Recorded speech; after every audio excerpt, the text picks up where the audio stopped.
Olá, seja bem-vindo mais uma vez ao nosso programa Em Busca da Verdade. É um prazer estarmos juntos e podermos mais uma vez debruçar-nos sobre a Palavra de Deus, a Bíblia, este conjunto de livros inspirados pelo Senhor a profetas e apóstolos ao longo de séculos, através dos quais o Senhor revelou verdades essenciais para a nossa salvação, mas também essenciais à nossa vida, à nossa conduta e às nossas escolhas. Por isso, mais uma vez, o desafio para, nos próximos minutos, se juntar a mim aqui na Novo Tempo. Estamos também, claro, nas ondas da rádio RCS e, por isso, vamos neste momento, como é nosso hábito, pedir a Deus que nos abençoe e nos dirija durante este estudo. Junte-se a mim numa pequena prece ao nosso Deus. Ó Pai, agradecemos-te muito porque podemos estar reunidos, ainda que virtualmente, com muitos daqueles que nesta hora a mim se juntam, mas estamos debaixo da Tua soberania, da Tua autoridade, Senhor, e te pedimos que a Tua inspiração e a ação do Teu Espírito esteja connosco aqui enquanto estudamos a Tua Palavra e compreendemos coisas tão maravilhosas que Tu deixaste reveladas. Opera essa bênção neste momento, é o que eu te peço, em nome do Senhor Jesus. Amém. Já sabe que, antes de lhe revelar qual é o tema do nosso estudo de hoje, pode seguir-nos particularmente no nosso site novotempo.pt/em busca da verdade, e aí já sabe que pode, no final deste estudo mesmo, realizar um pequeno teste para testar precisamente o quão bem compreendeu este tema e, claro, pedir que lhe enviemos todo o resumo e a apresentação deste tema, e também pode, obviamente, entrar em contacto connosco através deste meio que temos à sua disposição. Hoje vamos, em certa medida, continuar o estudo que fizemos aqui no nosso último programa. É claro que, dependendo se o está a ver nesta ordem, é o programa número 8, em que falámos sobre a segunda vinda de Jesus. E claramente categorizámos esse acontecimento como o mais fantástico e maravilhoso acontecimento que a Bíblia revela e que nos está profetizado e prometido como um acontecimento, aliás, muito breve. No entanto, nós não poderíamos avançar deste grande tema sem nos focarmos, na verdade, dos sinais da segunda vinda de Jesus. Porque esses sinais dizem-nos muito sobre a nossa preparação, ajudam-nos a compreender e a discernir o mundo em que vivemos e o tempo em que vivemos, mas, claro, também nos permite estar alerta e vigilantes para o momento da vinda do Senhor Jesus. Por isso, venha daí para descobrirmos esta magnífica verdade. O que é que temos para descobrir? Vamos, obviamente, partir deste princípio, para aqueles que ainda não tenham tido a oportunidade de ver o nosso último programa. A grande verdade que podemos dizer que é aquela que na Bíblia, em termos de promessas, mais claramente está estabelecida, é a verdade de que Jesus vai voltar. São mais de 1800 referências na Bíblia a este grande acontecimento. Jesus vai voltar a esta terra. Relembremos, por isso, apenas um texto, que parece-me que talvez seja um dos mais relevantes, porque aconteceu no momento em que Jesus estava a deixar esta terra. Foi, aliás, por este texto que começámos o nosso último estudo. Portanto, eu gostaria apenas de retomar, vamos dizer assim, para termos aqui um ponto de partida semelhante para todos, e esse ponto de partida lemos no livro de Atos, logo no primeiro capítulo, o último momento em que Jesus ainda está nesta terra, ainda fala com os seus discípulos, e no momento em que ele começa a ascender aos céus, aparecem dois varões, dois enviados da parte de Deus, que vão dizer o seguinte aos discípulos e àqueles que testemunhavam a subida aos céus de Jesus.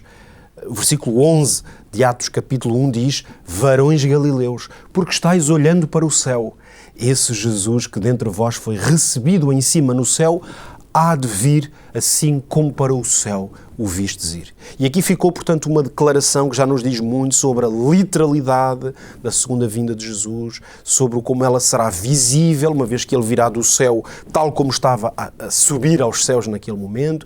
Sabemos que ele viria para todos os homens e mulheres, os seus filhos, que o quisessem receber. E, portanto, aqui estamos a falar de o início de uma prática e de uma fé cristã que é profundamente adventista, no sentido em que o advento tornou-se a marca essencial da fé dos cristãos, precisamente porque os discípulos viram o Senhor ir e ouviram esta promessa de que Ele há de vir.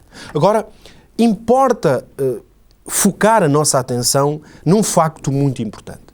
é que Jesus não apenas assegurou a sua vinda, como nós temos estado a analisar, mas Jesus também foi ele próprio o autor, podíamos dizer, deste conceito, se quisermos, ou desta grande verdade, a que se tem designado ao longo das eras cristãs pelos sinais dos tempos. Uma expressão, aliás, muito forte em termos até da sua formulação, mas também das implicações, e é curioso porque é uma expressão que tem sido adotada mesmo pelo mundo não cristão.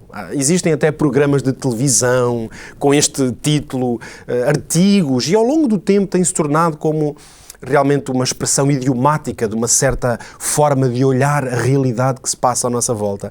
Mas a origem desta expressão é realmente bíblica. Foi Jesus que criou este conceito e ele está, acima de tudo, relacionado com a vinda de Jesus. Onde é que nós podemos encontrar isto? Em Mateus, no capítulo 16. Eu vou folhear aqui a minha Bíblia. Já sabe que junte-se a nós, se quiser ter a sua Bíblia à mão e rapidamente procurar os textos. Eu reconheço que às vezes sou rápido aqui na leitura, para ganharmos tempo também, e pode não ser fácil em casa fazer a leitura, mas claro que pode ir assinalando os textos ou abrindo rapidamente a sua Bíblia. Se não, pode ouvir a leitura que eu faço aqui, ou mesmo acompanhar no nosso quadro, se nos estiver a seguir na Novo Tempo, a TV Novo Tempo Portugal. Mateus 16, nos versículos 2 e 3, lemos Jesus a dizer o seguinte. Ele respondendo disse-lhes: quando é chegada a tarde, dizeis, haverá bom tempo porque o céu está rubro, e pela manhã, hoje haverá tempestade porque o céu está de um vermelho sombrio. Hipócritas, sabeis discernir a face do céu e não conheceis os sinais dos tempos? Jesus, portanto, estava, de alguma maneira, a exortar estes homens no sentido em que eles eram capazes de discernir o tempo, mas, claro, aqui num sentido literal, o tempo que ia fazer, se chovia, se ia estar bom tempo, olhando para o céu, mas Jesus exortava-os a que, na verdade, enquanto crentes e, sobretudo, neste caso, homens conhecedores da palavra de Deus, das profecias em particular, eles deveriam ser capazes de discernir os sinais dos tempos. Ou seja, olhar à sua volta e perceber que há indicadores do tempo em que vivemos e até dos acontecimentos. Ora, é interessante que no texto, ou naquele momento que há pouco, por onde começámos, com a promessa de que Jesus há de vir, nas palavras que Jesus trocou com os seus discípulos, Atos capítulo 1, versículos 6 e 7, vamos encontrar da boca de Jesus diretamente a seguinte declaração. Ora, leia ou acompanhe-me. Aqueles, pois, que se haviam reunido, perguntaram-lhe, dizendo: Senhor, restaurarás tu neste tempo o reino de Israel? E disse-lhes: não vos pertence saber os tempos ou as estações que o Pai estabeleceu pelo seu próprio poder. Havia nos discípulos uma grande expectativa de que alguma coisa especial para os tempos próximos acontecesse. Ora, nós sabemos que eles esperavam, apesar de Jesus já lhes ter demonstrado tantas vezes que os seus planos eram outros, continua a perceber-se aqui que os discípulos esperavam um restabelecimento físico, uma grande reforma política em Israel, que estava sob o domínio, obviamente, do Império Romano. Jesus vai mostrar que realmente os tempos e o conhecimento desses tempos pertence a Deus. Ora, podíamos então, assim à primeira vista, dizer que pode parecer que temos aqui afinal uma dificuldade. Porque se por um lado Jesus dizia àqueles homens que eles não conheciam os sinais dos tempos, agora parece que ele diz que Deus é que é conhecedor do tempo. Portanto, os tempos que Deus estabeleceu, porque no fundo foi isso que Jesus disse, que os tempos estão bem definidos e estabelecidos por Deus. Podemos nós ter uma capacidade de compreender e discernir esses tempos? Temos que ir então a Mateus no capítulo 24. E aí sabemos que estamos num capítulo absolutamente central para a compreensão, por um lado, da vinda de Jesus, mas particularmente dos sinais que apontam para esse grande acontecimento. Jesus, no capítulo 24 de Mateus, e no 25, porque na verdade é a continuidade, tem um dos seus mais célebres e importantes sermões, muitas vezes chamado o sermão profético. O que é que vai acontecer? Qual é o ponto de partida também deste sermão, destas palavras de Jesus? Vamos ler os versículos 3 e 4. É-nos dito que, estando assentado no Monte das Oliveiras, chegaram-se a ele os seus discípulos, em particular, dizendo: diz-nos quando serão essas coisas e que sinal haverá da tua vinda e do fim do mundo. E Jesus respondendo disse-lhes, acautelai-vos que ninguém vos engane. Ora, reparem, só a partir deste texto, da pergunta que os discípulos colocam sobre se é possível saber exatamente o quê, saber que sinal haverá da vinda de Jesus e do fim do mundo, sobre este tema, Jesus vai revelar que nós podemos conhecer o que está revelado. É óbvio que nós não podemos conhecer aquilo que Deus não revelou, mas aquilo que Deus revelou, isso nós podemos conhecer. A tal ponto isto é verdade que Jesus afirmou que é possível não sermos enganados. Ou seja, não sermos enganados nem por alguém ou por aqueles que intencionalmente nos queiram distrair ou enganar sobre o tempo em que vivemos, mas também simplesmente não sermos capazes de entender o que se passa à nossa volta. Ora, esta afirmação de Jesus, que não vos deixeis enganar, é suficiente para nos ajudar a compreender. E por isso o discurso de Jesus ao longo do capítulo 24 de Mateus e 25, juntamente com muitas outras coisas que depois foram reveladas aos apóstolos, já vamos ler algumas delas, são então suficientes para nos ajudar a compreender estas duas grandes verdades. Nem tudo é possível saber. É possível saber o dia e a hora em que Jesus vai voltar? Para dar um exemplo? Não, não é, porque o próprio Jesus o disse. Mas é possível saber muitas das coisas que vão anteceder essa vinda. É possível saber muito do que se vai passar e das condições em que este mundo estará e como, ou alguns dos episódios que vão conduzir este planeta a esse grande acontecimento, esses sinais no mundo religioso, no mundo político, no mundo social, no mundo natural. Em muitas destas esferas é possível conhecer o que a Bíblia revela e, portanto, é possível não sermos enganados. Vamos então entrar agora precisamente nesta procura mais densa na palavra de Deus destes grandes sinais. Mas vamos começar precisamente sobre Jerusalém. Um exemplo que nos pode ser, vamos usá-lo na verdade como, não uma metáfora, eu ia dizer uma metáfora, mas não é o termo correto. Ele vai servir-nos como um exemplo de como funciona a lógica de entender os sinais dos tempos e entender o que está revelado. Como isso pode ter um impacto enorme na nossa preparação para os acontecimentos. Porque, na verdade, Jerusalém foi alvo de palavra profética e revelação do desconhecido. Onde é que nós encontramos isso? Vamos ler algumas das palavras do próprio Jesus sobre a cidade de Jerusalém. Ora, leia comigo em Lucas, no capítulo 19, os versículos 41 e 42 dizem-nos o seguinte. Quando ia chegando, vendo a cidade, chorou sobre ela. Jesus chorou, portanto, sobre a cidade de Jerusalém, dizendo, se tu conhecesses também, ao menos neste teu dia, o que à tua paz pertence, mas agora isto está encoberto aos teus olhos. Nós vemos, portanto, Jesus com um olhar triste sobre Jerusalém, por perceber que Jerusalém não estava capaz de entender a situação em que se encontrava e, portanto, Jesus lamentava o que ia acontecer em Jerusalém. Mas Jesus vai revelar o que é que ia acontecer, ou parte desses acontecimentos. Jesus, na verdade, continua, vamos ler os versículos 43 e 44 do capítulo 19 de Lucas. Porque dias virão sobre ti, dizia Jesus, Jerusalém, em que os teus inimigos te cercarão de trincheiras e te sitiarão e te estreitarão de todos os lados e te derrubarão a ti e aos teus filhos que dentro de ti estiverem e não deixarão em ti pedra sobre pedra, pois que não conheceste o tempo da tua visitação. Repare bem, o quão Jesus aqui é específico sobre acontecimentos que nesta altura ninguém podia prever, nem imaginar que acontecesse. Talvez o cenário político naquele momento até estivesse muito distante daquilo que Jesus aqui claramente identifica. Nós podemos perceber uma descrição muito clara, aliás, de uma tática militar, que é fazer um cerco. Portanto, Jesus vai claramente profetizar um cerco à cidade de Jerusalém.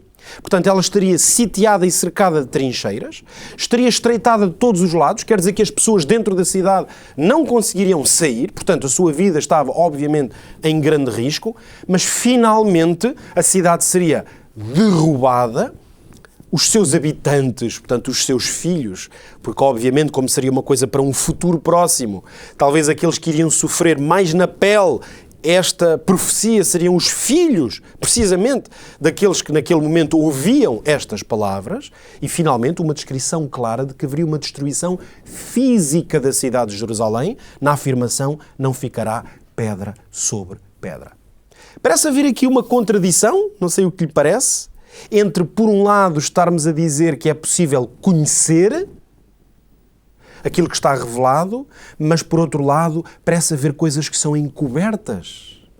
Jesus, na verdade, como lemos, dizia a estes homens que o escutavam em Jerusalém, ou um lamento sobre toda a cidade, de que a cidade não conheceu o tempo. Ou seja, não entendeu aquilo que aparentemente estava por revelar, acontecimentos futuros, esses estão sempre por revelar, mas nós compreendemos que a palavra profética, e é por isso que na Bíblia existem profetas e palavras proféticas, porque elas advertem e preparam o tempo por vir. Na verdade, não há nenhuma contradição, porque o que Jesus estava exatamente a fazer aqui era a dar conhecimento e revelação sobre coisas que estavam descobertas ou encobertas, mas que Jesus queria desvendar. Voltemos então ao capítulo 24 de Mateus, que eu já me referi aqui, e vamos agora fixar-nos um pouco nele, porque ele é um discurso precisamente de natureza profética. Eu acabei de lhe revelar aqui o que é que podemos entender na Bíblia por um discurso profético. Um discurso que desvenda acontecimentos e, portanto, que descobre aquilo que, pelas razões óbvias históricas, está fechado e selado porque ainda é para o futuro.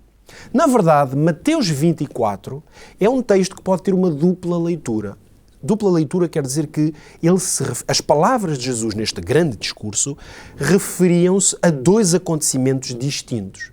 Isto pode eventualmente parecer confuso a alguns que não conheçam tão bem, mas por um lado, poderíamos dizer o seguinte, para explicar isso. Por um lado, esta é uma característica de muitos discursos proféticos, desde os tempos do Antigo Testamento, ou seja, há uma leitura mais imediata para o tempo presente e as mesmas palavras têm uma aplicação para o tempo do fim ou para um tempo muito mais à frente, mas neste caso de Mateus 24 não é apenas isso.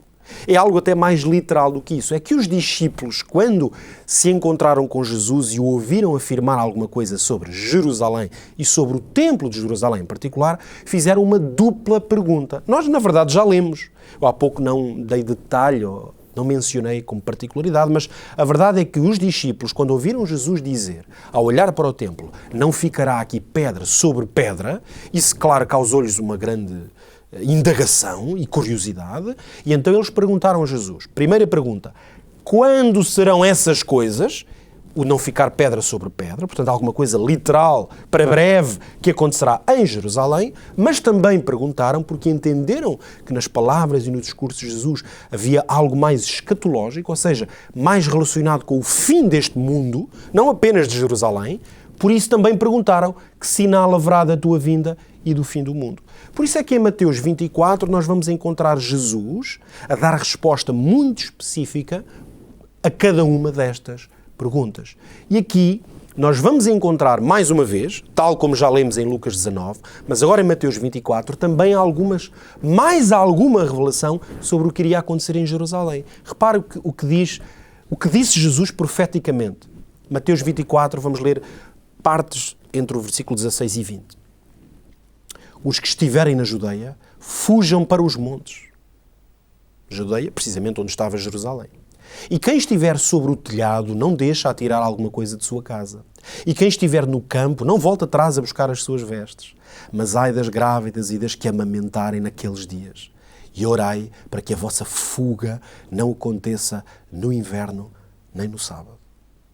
Não vamos entrar aqui em grandes detalhes, mas repare como Jesus, na verdade, foi muito detalhado sobre o que aconteceria naquele tempo e, sobretudo, na grande perplexidade que estes acontecimentos, quando as tais pedras sobre pedras que não ficariam de pé, Jesus prepara os seus seguidores para o facto de que seriam dias muito difíceis, de grande tribulação, e que seria bom que muitos conseguissem escapar a esses acontecimentos. Não vamos sequer, se porventura isto não é do seu conhecimento, não vale a pena esconder mais nada. Estas palavras que nós lemos há pouco em Lucas 19 e agora lemos em Mateus 24 são uma revelação profética e uma descrição ao detalhe daquilo que vem acontecer precisamente em Jerusalém no ano 70 da era cristã. Um episódio, aliás, muito conhecido. Neste caso, o general Tito de Roma comandava as tropas que fizeram um enorme cerco a Jerusalém. Lembra-se das palavras que lemos há pouco, desse cerco? Ele, na verdade, durou praticamente 4 meses, nos quais as pessoas não podiam sair nem entrar, morreram de fome, aconteceram coisas drásticas e dramáticas durante esse período e, finalmente, a cidade é conquistada.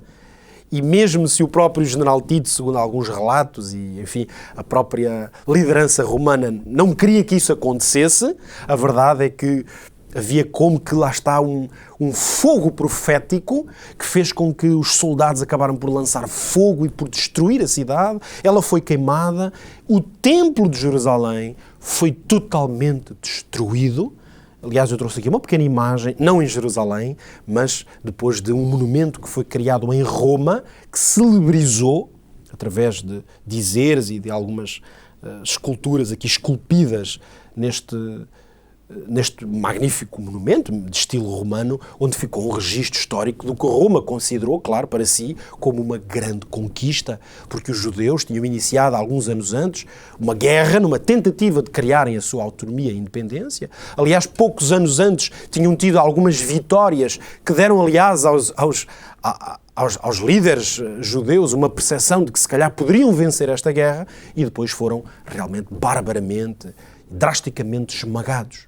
É interessante também que a história registra que os cristãos, portanto, aqueles que tinham dado ouvidos e continuavam atentos à palavra dos discípulos e à palavra de Jesus, os cristãos, na verdade, estavam advertidos pelo Senhor Jesus para esta realidade e, por isso, muitos cristãos fugiram a tempo da cidade e conseguiram escapar a este martírio porque deram ouvidos à palavra profética. Dito de outra maneira, muitos cristãos neste tempo, já assumidamente seguidores de Cristo, da doutrina cristã, foram homens e mulheres que estavam atentos aos sinais dos tempos. Começaram a interpretar a realidade à luz daquilo que Jesus, enquanto profeta, tinha anunciado e advertido. Ora, repare que eu tomei este tempo para lhe mostrar o significado e um exemplo prático e real que a história tem registro, para lhe mostrar como a compreensão dos sinais dos tempos e uma atenção à palavra dos profetas pode salvar a nossa vida, pode preparar-nos para os acontecimentos, pode dar-nos um olhar completamente distinto sobre o que se passa à nossa volta. Agora, vamos ser claros. Se o próprio Jesus deixou palavra e revelação profética sobre um acontecimento específico na história, que não é um acontecimento sequer global, teve a ver com a cidade de Jerusalém, quanto mais a Bíblia nunca nos poderia deixar sem luz, portanto, em trevas, sobre o mais importante acontecimento da história, incomparavelmente mais relevante e, sobretudo, global, com consequências eternas, falo-lhe, claro, da volta de Jesus. Era impossível a Bíblia deixar a revelação sobre o que aconteceria no ano 70 em Jerusalém, ano 70, e não deixar muito mais profunda e evidente revelação sobre aquilo que acontecerá neste planeta em preparação para a volta do Senhor Jesus. É por isso que eu agora o convido, em alguns minutos, a fazermos aqui uma viagem, como costumo dizer, porque vamos ler vários textos e entender como eles encaixam, sistematizar este conhecimento que a Bíblia nos deixou sobre os sinais que anunciam, mas não apenas anunciam, nos preparam para a segunda vinda de Jesus. Vamos começar esta viagem. Primeiro sinal, e aqui a ordem obviamente não é nem de importância, nem uma ordem cronológica, uma ordem que eu selecionei talvez para ser o mais claro e o mais fácil possível para nós entendermos. Primeiro sinal que a Bíblia nos aponta, líderes religiosos falsos. Portanto, estamos a falar de sinais no mundo religioso que seriam um alerta à medida que nos aproximamos do tempo do fim e da manifestação da segunda vinda de Jesus.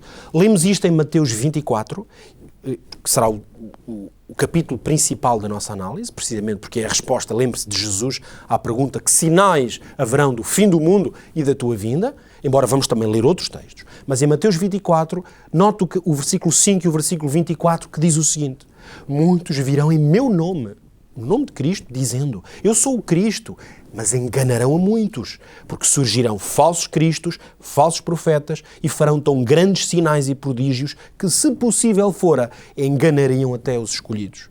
Repare que o Senhor Jesus foi muito claro em nos dizer que no mundo religioso haveriam muitas manifestações de engano. A leitura destas pessoas que enganarão a muitos passando por Cristo, não é uma leitura apenas personalizada em indivíduos que surgem à esquerda, à direita e que dizem: eu sou Cristo, ou sou a encarnação de Cristo. Na verdade, ao longo da história têm aparecido vários, mas são situações muitas vezes isoladas e às vezes até sem nenhuma relevância à escala global. Por isso devemos olhar para estes falsos cristos e falsos profetas mais como grandes movimentos religiosos que enganam, portanto, a muitos, que são de escala universal, de pessoas, de lideranças religiosas e de movimentos globais e universais cristãos que, na verdade, enganam as pessoas, tomando o lugar de Cristo. Esse lugar é tomado por homens, líderes religiosos. A força destas lideranças religiosas falsas, que até fariam sinais, apareceriam prodígios, aparições aqui ou ali, e aparentes evidências e manifestações religiosas que não fariam senão enganar ou tentar enganar os filhos de Deus e o seu povo. Em segundo lugar, um outro sinal que fomos advertidos à medida que nos chegamos ao tempo do fim é o ceticismo em relação a Deus, às coisas sagradas, e um afastamento de Deus. Repare que é uma espécie de continuidade do sinal anterior. Se por um lado durante muito tempo nós assistiríamos especialmente a este engano no mundo religioso, chegaríamos a um tempo em que, numa linha totalmente diferente, os homens seriam conhecidos por serem céticos e se afastarem da fé. Vamos ler alguns textos, neste caso nas palavras do apóstolo Pedro, no capítulo 13, os versículos 3 e 4, e também as palavras do apóstolo Paulo a Timóteo, 2 Timóteo 3, versículos 1 e 4. Veja: os últimos dias virão escarnecedores. E quem serão estes homens escarnecedores? Eles vão escarnecer de quê? Escarnecer é gozar, fazer pouco. Eles vão dizer: onde está a promessa da sua vinda? Homens que olharão para as promessas, para a palavra de Deus, portanto, e a profecia, e escarnecerão do que está escrito. Mas a Timóteo Paulo disse: nos últimos dias haverá homens, e depois de caracterizar estes homens, de várias formas, já vamos ler, aliás, um dos pontos-chave da característica dos homens nestes últimos dias é que serão mais amigos dos deleites do que amigos de Deus. Portanto, um foco no hedonismo, no prazer e, portanto, um afastamento das coisas sagradas. Mas a Bíblia também revela sinais dos tempos no mundo natural. E no mundo natural fomos advertidos particularmente para a força e a intensidade de desastres naturais. Vamos ler duas passagens em Lucas, no capítulo 21 e 25, e em Mateus 24. Trata-se do mesmo discurso, mas, claro, os apóstolos deram-lhes algumas nuances ou escreveram detalhes daquilo que ouviram e que se recordavam. Repare, Jesus disse: haverá sinais no sol, na lua e nas estrelas, e na terra angústia das nações, em perplexidade pelo bramido do mar e das ondas. Haverá, dizia Jesus, terremotos em vários lugares. Percebemos, portanto, que o conceito deste sinal dos tempos é de como que uma convulsão no mundo natural. Como que se a natureza também gemesse e apontasse para acontecimentos importantes. Por outro lado, Jesus advertiu para a existência de guerras e de conflitos, que diríamos, sempre aconteceram conflitos, povos que guerrearam, mas nos sinais dos tempos, eles apontam para o fim por trazerem uma nova escala global a estes grandes fenómenos, no fundo, que são fenómenos sociais, políticos, militares, geoestratégicos e políticos. Repara o que Jesus disse em Mateus, no capítulo 24, versículos 6 e 7. Ouvireis de guerras e de rumores de guerras. Como? De que forma? se levantará nação contra nação, reino contra reino. E estas nações e estes reinos estarão levantados uns contra os outros. Percebemos, portanto, esta dimensão de conflitos globais. O mundo, ao nível social, também sofrerá de forma dramática acontecimentos e experiências que nos apontam também como sinais deste tempo que se aproxima. Jesus afirmou, Mateus 24, agora no versículo 7, haverá fomes e pestes e terremotos em vários lugares, porque é a continuidade do texto que já lemos há pouco. Jesus advertiu para estas fomes e pestes que estarão em vários lugares. Portanto, mais uma vez, esta ideia de uma dimensão global, de uma escala nunca vista. Mas a Bíblia também nos adverte para estes tempos de uma maneira mais focada na experiência dos homens, o que serão as pessoas e as sociedades. Portanto, o apóstolo Paulo fala-nos de um sinal muito importante que são a perda de valores na sociedade, nas relações humanas. Repara o que lemos em 2 Timóteo 3, versículos 1 a 5. Nos últimos dias, lá está, sobrevirão tempos trabalhosos, porque haverá homens amantes de si mesmos, avarentos, presunçosos, soberbos, blasfemos, desobedientes a pais e mães, ingratos, profanos, sem afeto natural, irreconciliáveis, caluniadores, incontinentes ou sem moderação, cruéis, sem amor para com os bons, traidores, obstinados, orgulhosos, tendo aparência de piedade, mas negando a eficácia dela. Não olhamos nós para este relato e percebemos como o mundo tem caminhado num sentido de uma perda de valores. Aparentemente vão-se ganhando certos valores, muitas vezes ditos humanistas, mas nós percebemos que a sociedade e cada homem, aliás, numa sociedade cada vez mais individualizada, que é uma característica da evolução dos tempos, que tem permitido as condições para cada uma desta perda de valores.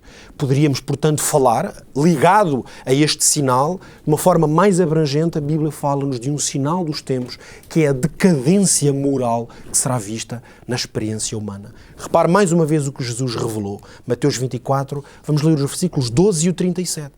Por se multiplicar a iniquidade, o amor de muitos esfriará. E como foi nos dias de Noé, assim será também na vinda do Filho do Homem.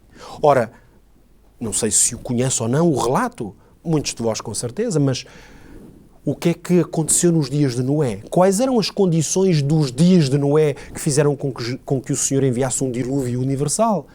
Nós não precisamos de estar a ler, eu vou apenas relembrar ou citar que foi o próprio Deus que disse a Noé que a maldade, o gênio para fazer o mal era tanto que Deus considerou que tinha de haver como que uma limpeza na terra, um recomeço na terra. Ora, somos advertidos que como acontecimentos que preparam o fim e a volta do Senhor Jesus, a decadência moral será semelhante ou comparável àquela dos dias de Noé.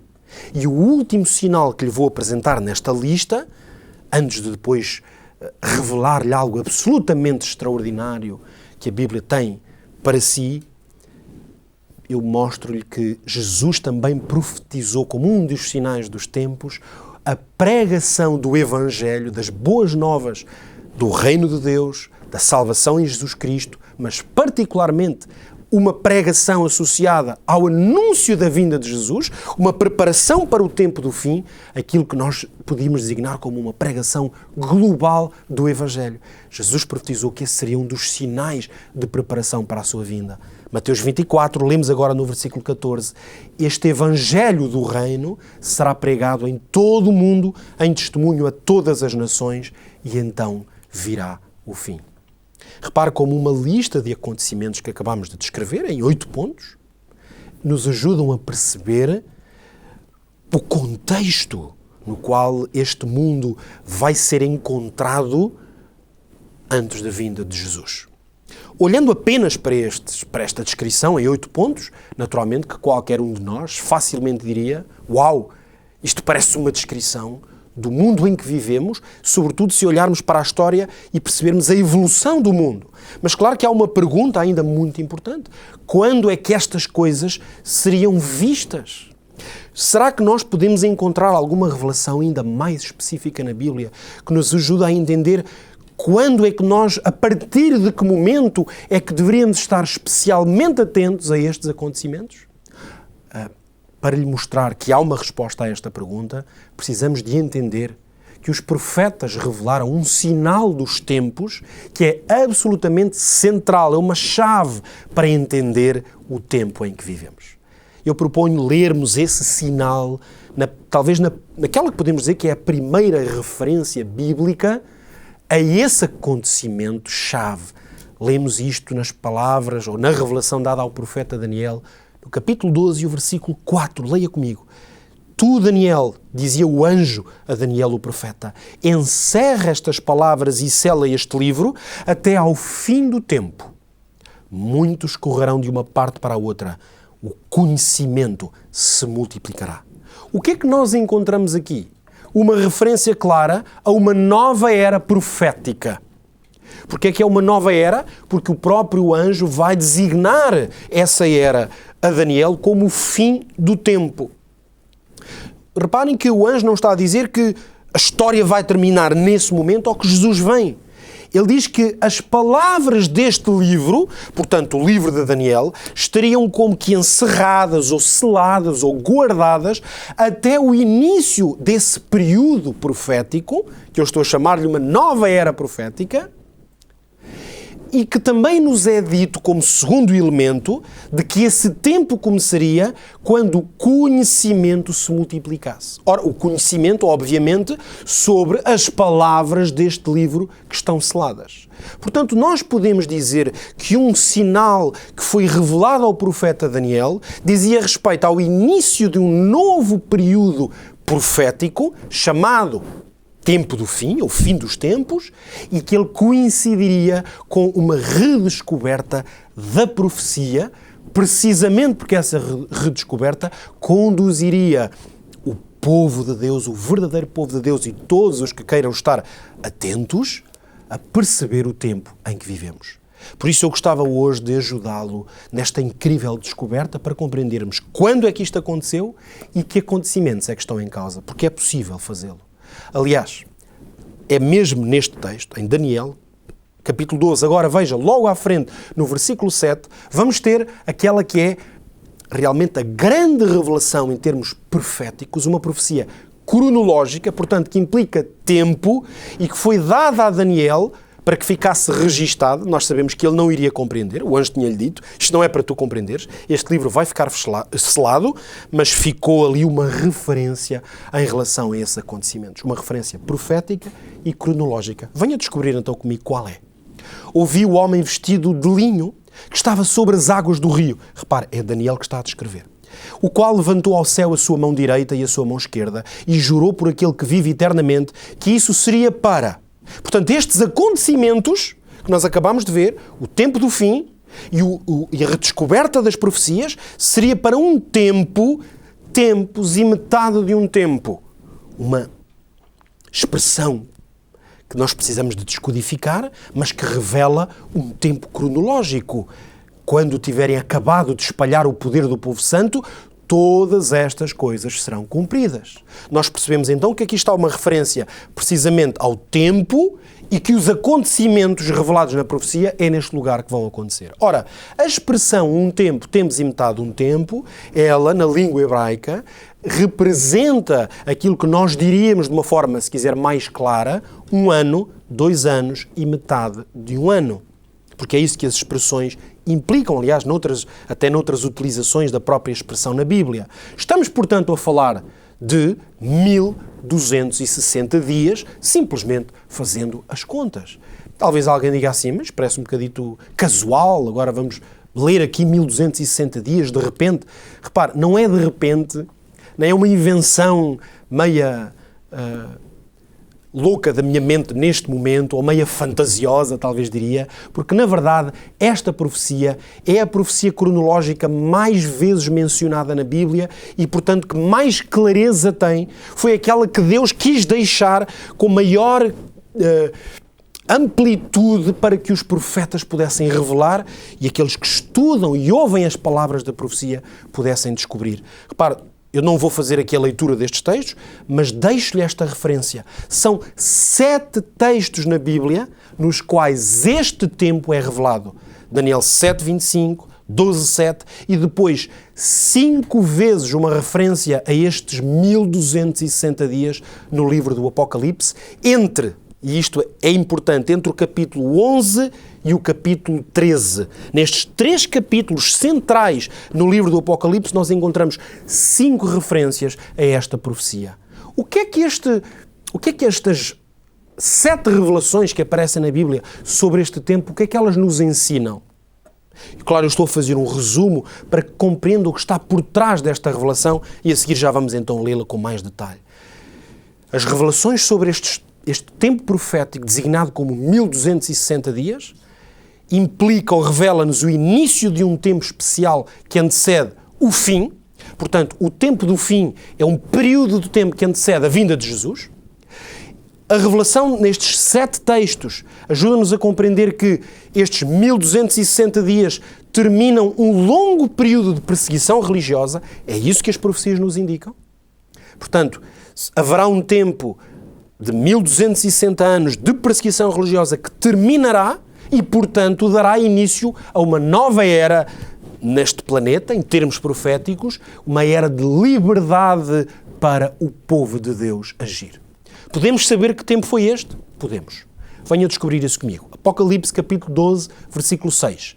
A mulher fugiu para o deserto onde já tinha um lugar preparado por Deus para que ali fosse alimentada durante 1260 dias. Eu trouxe-lhe aqui, neste caso, 2 referências daquela lista de 7 no livro do Apocalipse a propósito deste tempo. Sabemos, portanto, que é um tempo durante o qual a mulher, que na profecia bíblica significa o verdadeiro povo de Deus, o povo de Deus foi protegido durante 1260 dias, precisamente porque é um tempo de perseguição.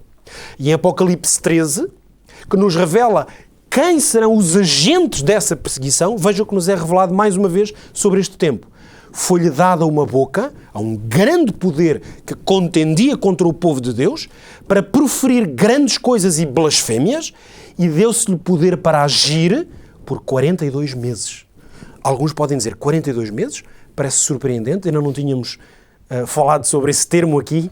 Na verdade, Deus teve a graça e a misericórdia de deixar esta revelação com diferentes expressões ou palavras que nos ajudam a compreender assim que não pode haver confusão. Refere-se exatamente ao mesmo tempo profético. 1260 dias, 1 ano, 2 anos e metade de um ano, ou 42 meses, são referências proféticas que, se aplicarmos o princípio profético dia ano, ou seja, cada dia na revelação profética, textos como Números 14 ou Ezequiel 4 ajudam-nos a entender isto. Eu estou apenas a citá-los agora, porque este é um princípio claramente aceito e bíblico. Isto significa o quê? Que esta profecia de 1260 dias, ou 42 meses, corresponde, na verdade, a um tempo real de 1260 anos. E o que é que aconteceu durante este tempo? Foi um tempo de perseguição ao povo de Deus. Foi um tempo que aqueles que procuraram manter a pureza do Evangelho tiveram que se esconder, fugir e manter essa pureza o mais resguardada possível. Foi um tempo que aqueles que buscaram conhecer a Bíblia, porque esta é a característica daqueles que são em todo o tempo designados como o povo de Deus. São aqueles que estão interessados em conhecer e ser fiéis à Bíblia e procuram manter a pureza do Evangelho. Estes foram perseguidos durante 1260 anos. Isto é uma evidência histórica de que a supremacia daquela que foi a Igreja histórica com a sua sede em Roma, que dominou durante séculos de diferentes formas, mas que elas foram essencialmente uma aliança entre uma forma de autoridade e supremacia religiosa, mas também civil. A Igreja com sede em Roma, com a sua autoridade na figura do papado como liderança mundial, exerceram precisamente, como é reconhecido, aliás, da história, exerceram grande perseguição àqueles que consideravam como hereges. Agora, podemos nós definir o que é que aconteceu e o que são estes 1260 anos? Podemos. E eu vou ajudá-lo ainda a descobrir que podemos identificar os exatos acontecimentos que, repare, a profecia não nos diz os acontecimentos, a profecia diz-nos o tempo histórico.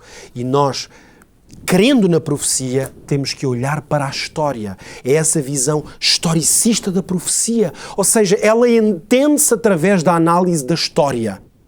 Agora, repara o que a história nos revela. E nós não temos que tentar forçar a história. Temos que analisar se podemos dizer que durante exatos 1260 anos, este poder religioso, que foi ao mesmo tempo civil e religioso, exerceu este domínio. Repara agora em dois acontecimentos históricos que eu chamo a sua atenção. No ano 534 depois de Cristo, foi concluída a formulação daquele que é designado como o Código Justiniano. O que é que aconteceu durante este tempo? Este código estabelecia como lei o cristianismo ortodoxo. Estabelecia, portanto, que o cristianismo, na sua ortodoxia, enquanto religião oficial a ser, vamos dizer, acedida pelos Estados, tornava-se como uma lei universal. Este édito, este código, colocava o Papa como a cabeça, a liderança global da cristandade e ordenou, portanto, que todos os grupos cristãos e todas as nações se submetessem à sua autoridade, que tinha o poder civil de sentenciar à morte aqueles que estivessem fora desta autoridade. Mas, se é verdade que este código foi concluído no ano 534, foi no ano 538 da era cristã que este código foi legalmente promulgado e implementado no fim de um cerco que existiu a Roma, e este cerco precisamente terminou no ano 538, é chamada a Guerra Gótica. Aliás, essa guerra continuou até 553 e esse é o ano em que os ostrogodos foram finalmente expulsos. Mas o ano 538 é, sobretudo, mais do que do ponto de vista militar, é do ponto de vista legal, o ano em que foi promulgado e implementado o Código Justiniano. A partir do ano 538, de uma forma legal e formal, os cristãos e as nações cristãs estiveram sob a jurisdição e a autoridade religiosa de Roma. Mas até quando é que este tempo durou? Este tempo durou até o ano de 1798 depois de Cristo, em que as chamadas revoluções seculares, que obviamente tiveram o seu grande apogeu na Revolução Francesa e na expansão imperial de Napoleão, fizeram com que o Papa Pio VI fosse capturado e exilado às mãos do general Berthier, general das armadas de Napoleão, e isto fez com que o Código Justiniano, que eu já me referi, promulgado e implementado em 538, esse era um código, obviamente, que tinha uma natureza religiosa e civil ao mesmo tempo, foi substituído pelo Código Napoleónico, um código de natureza secular, precisamente promulgado na história como o projeto de lei número 8, no dia 15 de fevereiro de 1798. E assim nós conseguimos compreender que, de forma absolutamente incrível, o Senhor deixou nas Escrituras 7 vezes uma referência a este tempo profético. Ora, este tempo corresponde precisamente aos 1260 anos que o Senhor advertiu. No final destes 1260 anos, ainda se lembra o que é que foi revelado ao profeta Daniel? Que esse seria o início do fim dos tempos. Que entraríamos numa era em que este mundo se estaria em preparação para esse grande acontecimento. Podemos nós agora considerar, portanto, que o olhar mais atento e importante da história profética, na verdade, não são os 1260 anos.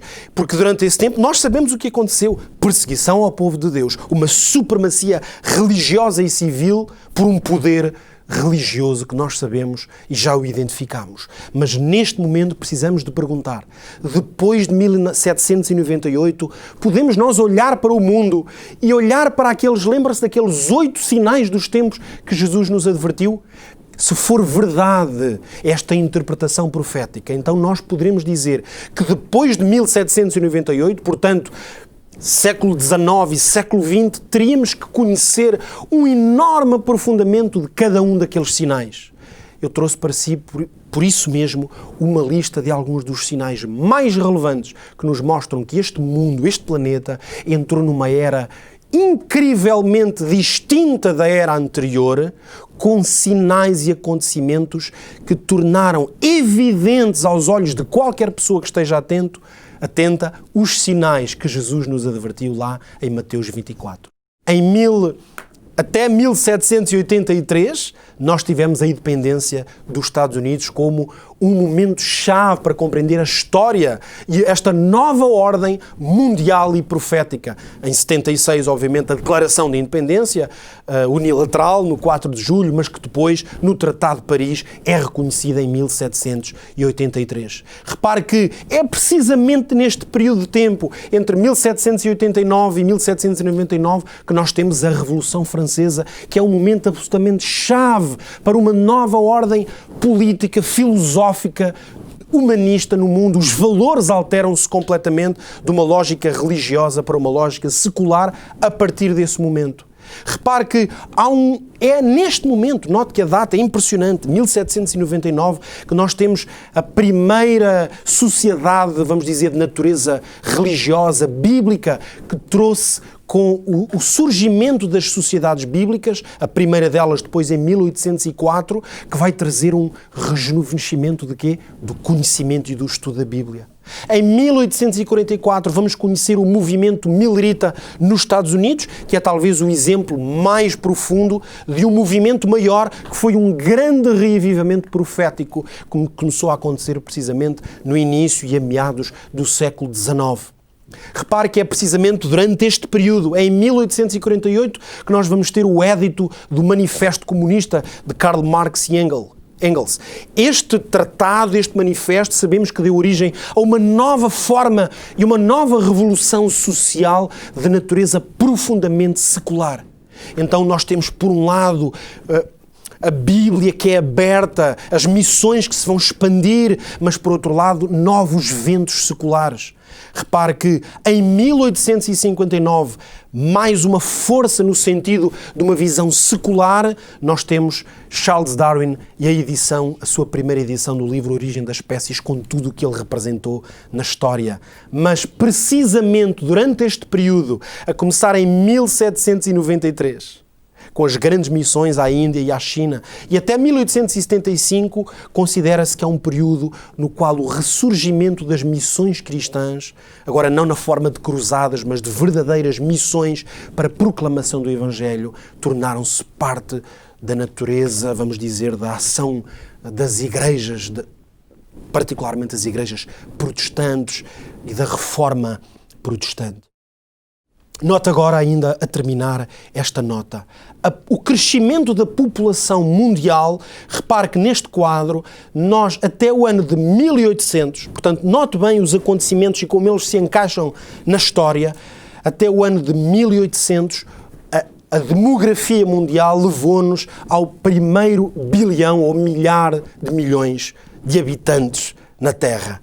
Repare que a partir daqui, nos 123 anos seguintes, aquilo que levou milénios em termos de demografia a acontecer, levou apenas 123 anos. Em 1930 já tínhamos 2 mil milhões de habitantes na Terra, mas note neste quadro como esse número vai se multiplicar em espaços cada vez mais curtos. O terceiro milhar de milhão levou apenas 30 anos e depois 15, 12 e mais 12, 13, para que a demografia multiplicasse. O que é que esta mudança paradigmática na demografia mundial, precisamente que acontece a partir do ano 1800, o que é que ela vai provocar? Vai provocar que o século XX foi o século que teve mais fomes globais e letais de toda a história. Estão estimados que só no século XX morreram 70 milhões de pessoas de fome, tal como Jesus tinha profetizado que no tempo do fim seria o início das dores. Repare que a Primeira e a Segunda Guerra Mundiais, e podíamos ainda referir a Guerra Civil Russa e Chinesa, estas 4 guerras são sozinhas responsáveis por mais mortes que talvez todas as guerras da história dos séculos anteriores. E poderíamos ainda olhar para um ressurgimento de catástrofes naturais, fenómenos naturais nunca pensados até então, como o caso da poluição e dos seus efeitos devastadores no mundo natural. Repare que antes falta-me o termo, antes da importante Revolução Industrial e todos os fenómenos desenvolvidos a partir da Revolução Industrial, nós vamos encontrar os fenómenos da poluição e, portanto, a capacidade do homem de destruir a natureza, coisa que até então era literalmente impossível, porque o homem apenas usava de uma forma natural os elementos, e aquilo que hoje nós falamos e que temos já fortíssimas evidências científicas, que é o aquecimento global. Tudo isto vai acontecer no século XX, tornando este século, depois do tempo profético, um século no qual todos os sinais que Jesus tinha predito e profetizado se vão manifestar como nunca antes na história. E, finalmente, note que Apocalipse, no capítulo 12 e no versículo 17, deixa-nos um último e importantíssimo sinal. Diz-nos que o dragão, Satanás, irou-se contra a mulher, o povo de Deus, e foi fazer guerra ao remanescente da sua semente, aos que guardam os mandamentos de Deus e têm o testemunho de Jesus. Significa que este sinal particular no mundo cristão se manifestaria no surgimento de um povo fiel aos mandamentos de Deus e fiel ao testemunho de Jesus Cristo. Nós teremos a oportunidade de falar de uma forma mais profunda, mas precisamos de compreender que profeticamente estava revelado que Satanás, que na sua história, na história da civilização, sempre atentou contra o povo de Deus, finalmente Satanás iria ter uma luta particular contra um povo que se manteria fiel, esse remanescente, até quando? Até à vinda do Senhor Jesus. Depois desta análise claríssima, creio que todos precisamos de compreender que este é o tempo. Mas este é o tempo, sobretudo, de fazermos alguma coisa. De estarmos atentos aos sinais. Como Jesus nos disse, aprendei da parábola da figueira. Porque nós olhamos para a árvore e sabemos que o fruto está próximo. Este é o tempo, como Jesus nos disse, de manter uma atitude vigilante. Por isso Jesus dizia, vigiai, porque não sabeis a hora em que há de vir o vosso Senhor. É tempo de vigiar, mas este é também o tempo de viver com esperança e com alegria. Porque Jesus disse, quando virdes acontecer todas estas coisas, e hoje eu tomei o tempo de as descrever aqui de uma forma tão clara, que eu espero que tenha sido evidente para si, na sua mente, mas também no seu coração.